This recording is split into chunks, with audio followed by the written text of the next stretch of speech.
En este vídeo vamos a ver las arritmias cardíacas. Consideramos arritmia a cualquier ritmo que no sea el ritmo sinusal. Recordar que el ritmo sinusal es aquel que siempre hay una onda P antes de cada QRS, la onda P es positiva en la derivación 2 y negativa en AVR, la frecuencia cardíaca está entre 60 y 100 latidos por minuto y los intervalos PR y RR deben ser regulares, con una variación menor del 15%. Cuando se habla de arritmias hay que tener siempre presente que no equivale a irregularidad. Puede haber arritmias regulares, como por ejemplo la taquicardia de la unión. No indica per se patología. La taquicardia sinusal es una respuesta fisiológica y no patológica.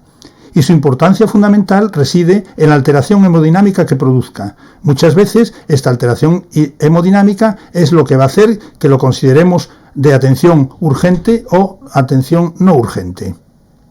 Las arritmias se pueden presentar como un mareo, como un desmayo o síncope, a veces simplemente por sudoración, falta de aliento o sensación disneica, por un dolor opresivo en el pecho, a veces como manifestaciones de una taquicardia o de una bradicardia, y en otras como una parada cardiorrespiratoria.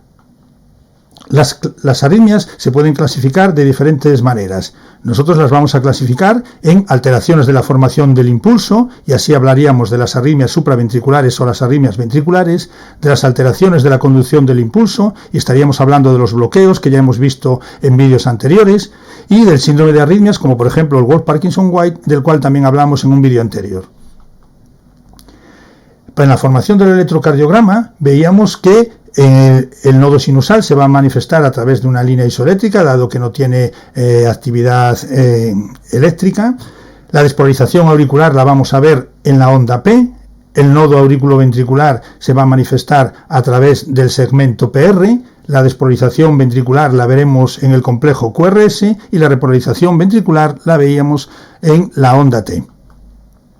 Las alteraciones de la formación del impulso, ¿qué es lo que vamos a mirar? Pues vamos a mirar en primer lugar el origen y vamos a ver si puede ser supraventricular o ventricular. Vamos a mirar también si son de QRS ancho o QRS estrecho y también vamos a ver si los RR son regulares o irregulares.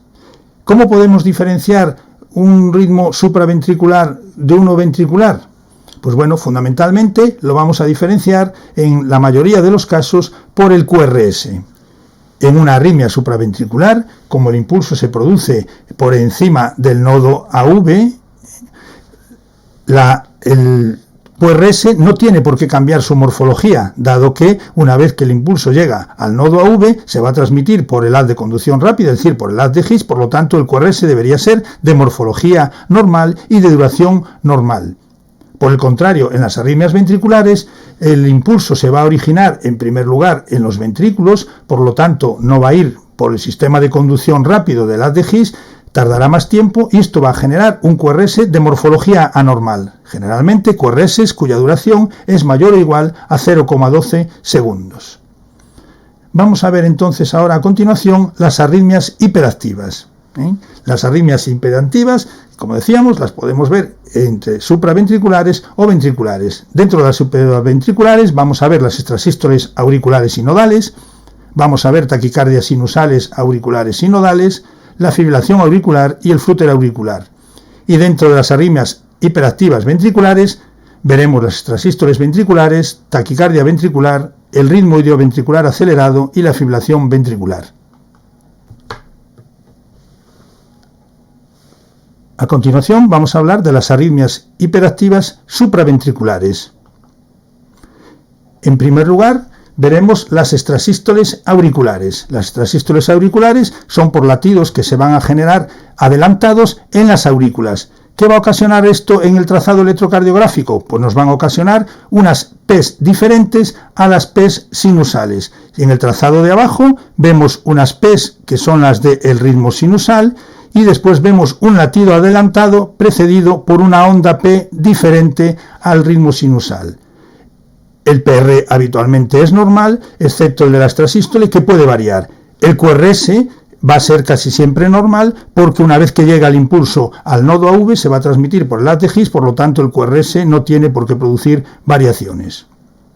Las extrasístoles nodales, por el contrario, se van a producir en el nodo AV. En este caso de las extrasístoles nodales o extrasístoles que se denominan también de la unión, puede haber Puede no existir una onda P o puede haber una onda P anormal antes o después de la extrasístole. Así vemos que en el ejemplo inicial, a la izquierda, vemos que hay una extrasístole de la unión sin ninguna onda P antes del complejo QRS, lo vemos aquí. En el segundo caso sí que vemos que existe una onda P pero invertida antes del complejo QRS, y en el tercer ejemplo vemos una extrasístole de la unión con una onda P invertida luego del QRS. Aquí también el impulso, una vez originado en el nodo AV, va a seguir por el haz de Higgs y por lo tanto el QRS no tiene por qué verse alterado. Otros ejemplos de taquicardias supraventriculares que vamos a ver a continuación serán la taquicardia sinusal, la taquicardia auricular, la taquicardia auricular multifocal, la taquicardia nodal, el flúter auricular y la fibrilación auricular. La taquicardia sinusal, las ondas P van a ser normales, a veces son un poco más altas porque a mayor frecuencia las ondas P suelen ser más altas. La conducción auriculoventricular va a ser 1,1, es decir, cada onda P va a generar a continuación un complejo QRS. El intervalo PR tiende a permanecer normal, porque la estimulación simpática que la produce tiende a cortar el intervalo PR. La frecuencia auricular suele estar entre 100 y 160 latidos por minuto. En la taquicardia auricular multifocal, el punto de estímulo inicial ya no solo es uno, sino que son diferentes puntos de la aurícula, son diferentes focos. Por lo tanto, las ondas P van a ser diferentes en cuanto a polaridad y de forma. Lo vemos aquí en la tira de abajo, que la forma de cada una de las P puede ser diferente, incluso tanto en la polaridad como en la forma de las mismas. La frecuencia está entre 100 y 200 latidos por minuto y la conducción ventricular habitualmente suele ser irregular. Hay que hacer el diagnóstico diferencial con la fibrilación auricular. La taquicardia nodal generalmente no se aprecia una onda P, suele coincidir habitualmente con el QRS. La frecuencia cardíaca suele estar entre 140 y 180 latidos por minuto, pero puede llegar a ser incluso mayor, de 220 latidos por minuto, y la conducción auriculoventricular suele ser 1,1. Hay que diferenciarlo también del flúter auricular. La más frecuente es la que se produce por entrada. En la fibrilación auricular no va a haber ondas P sinusales ningunas, lo que va a haber es numerosos puntos, es decir, la aurícula va a estar como temblando, generando vectores en diferentes sentidos y direcciones. Por lo tanto, va a haber unas ondas que no se denominan ondas P, sino que se denominan ondas F minúscula, de morfología variable y de direcciones diferentes y tamaños también diferentes. Esto va a hacer que la línea de base sea como vibrante o oscilante. La frecuencia auricular está entre 400 y 600 latidos. Lógicamente, todos estos latidos no pasan al ventrículo, sino se produciría una taquicardia ventricular porque son frenados en el nodo AV.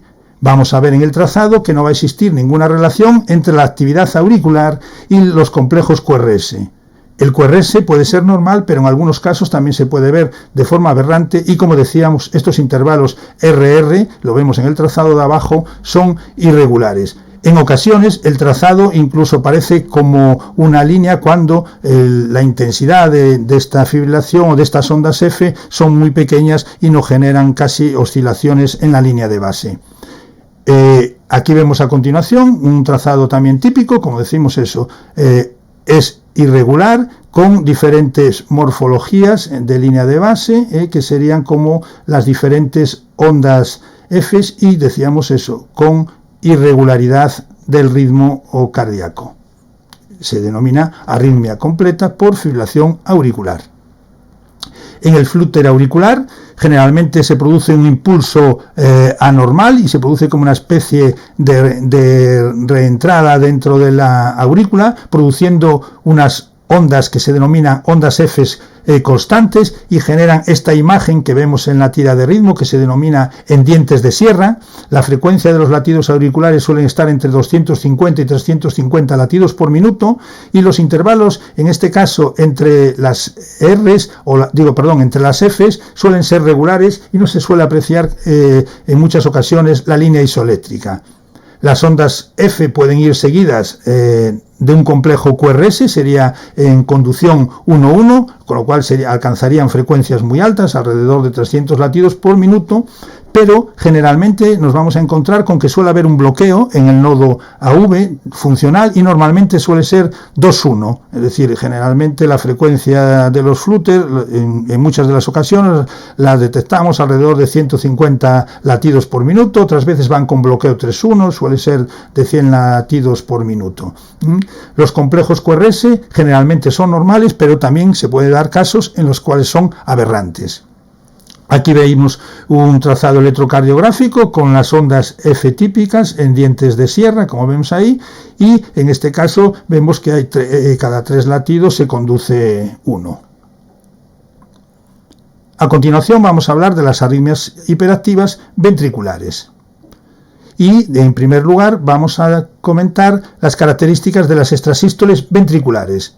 Las extrasístoles ventriculares se van a originar en algún punto de los ventrículos, también van a ser, como su nombre indica, extrasístole, latido prematuro o latido adelantado, y se caracterizan por ser un complejo QRS ancho con morfología de bloqueo de rama, como vemos aquí. Es un latido que se adelanta, debería corresponder el latido más o menos por aquí, y es un latido adelantado, por lo tanto, una extrasístole, al ser originado en el ventrículo, no va a llevar onda P que le precede, y generalmente va seguido de lo que se denomina la pausa compensatoria.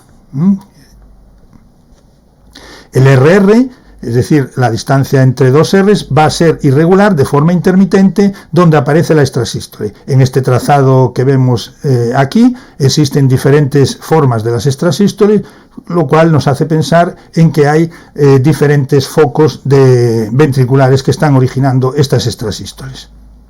Las extrasístoles ventriculares pueden ser aisladas, haber solo alguna dentro de un trazado de ritmo sinusal normal, pueden ir seguidas de 2 en 2 y se hablaría de extrasístoles en pareja. Cuando vemos 3 extrasístoles seguidas ya estaríamos hablando de taquicardia ventricular, y después a veces siguen como una especie de cadencia. Así, cuando vemos un latido normal y una extrasístole, latido normal y extrasístole, estaríamos hablando de un bigeminismo, mientras que si vemos 2 latidos normales y una extrasístole, 2 latidos normales y una extrasístole, estaríamos hablando de trigeminismo.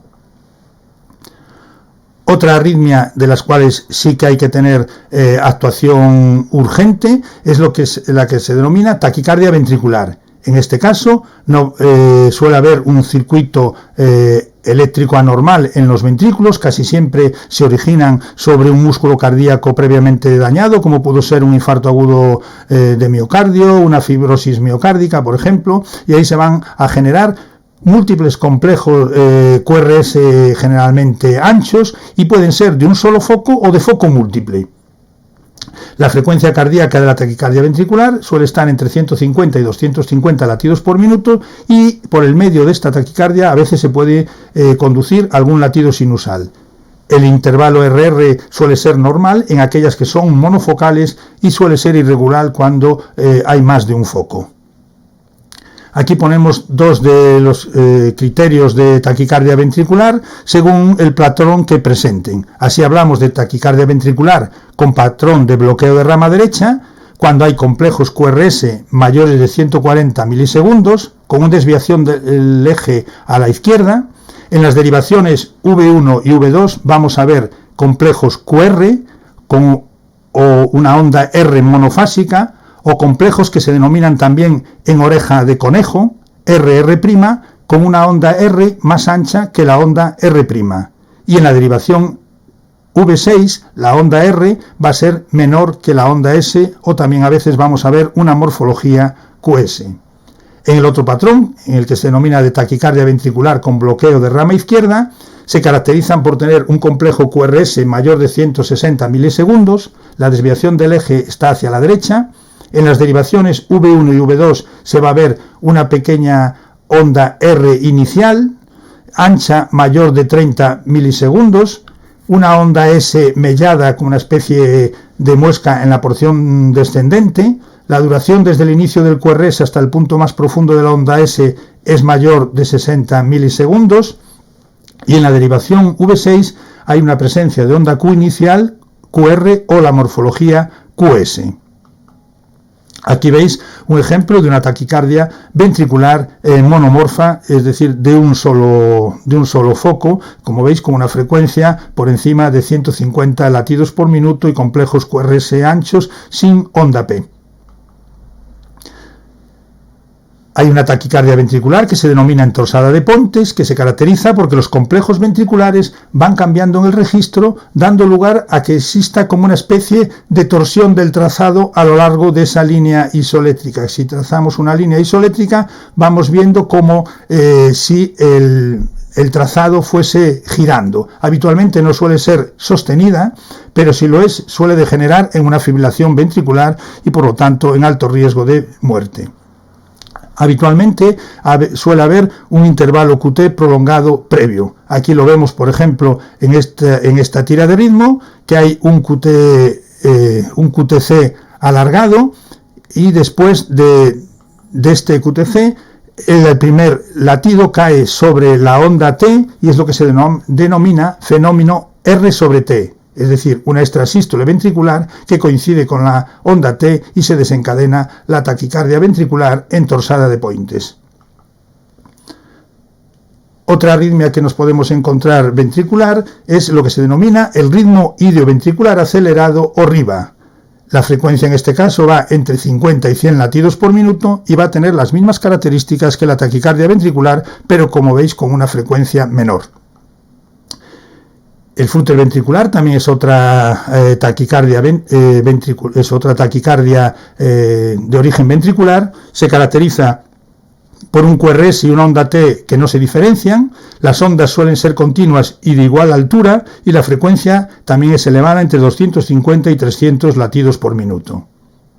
La fibrilación ventricular, en ella vamos a ver que hay numerosos puntos dentro del ventrículo que están generando los impulsos con diferentes morfologías.